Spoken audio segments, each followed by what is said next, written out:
Welcome to Talmudic Treasures. Today we're learning Ketubot page 53, which discusses that as stipulated in a Ketubah, when the man dies, if he's left with sons and daughters, even though it's true that the sons are the ones that inherit, but his daughters are not left with nothing, not by any stretch. Instead, they are able to receive mazonos, food, all the way up until they reach a certain age of maturity or until they get married.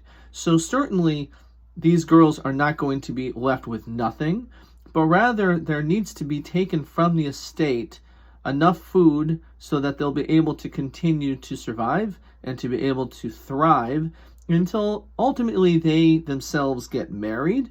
And now that they're married, they're now together with their husband, and at that point no longer are they fed from the father's estate.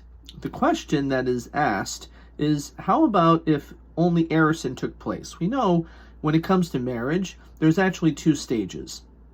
The heiressing, which is also called kedushin, in which the man betroths her, gives her something of monetary value, and the nisuin is after she's taken to chuppah and the marriage is consummated and she is fully your wife.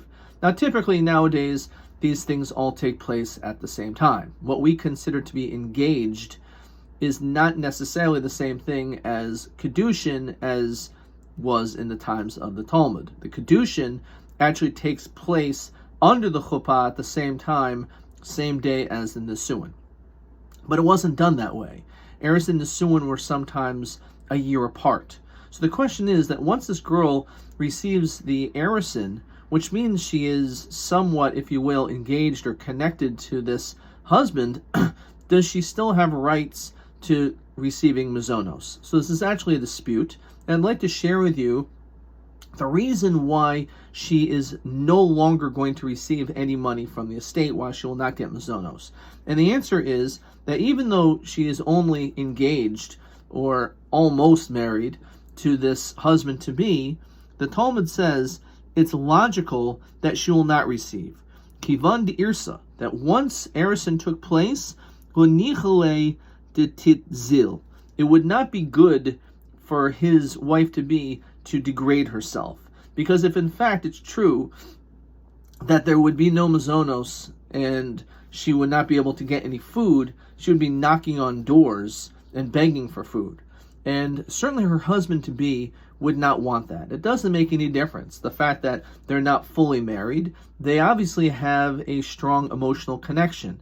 And this is even back then, where some people would say, well, there were arranged marriages and the courting wasn't taking place that long, which actually is not the case. Again, heiressing and nisuin were a year apart in many circumstances, as much as that is possible.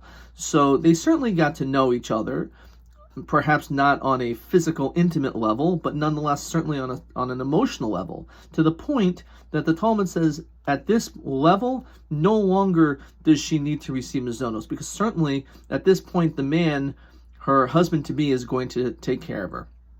And therefore, this of course leads us to our modern day situations of getting married, that when it comes to marriage, it's understood that the husband has certain obligations to make sure, as stipulated in the Ketubah, that he has to provide for his wife. His wife also has certain obligations, but this is one that the man has to the woman. Now, even though there's certain things which are obligations, that doesn't mean that things which are not obligations you're just not going to care about.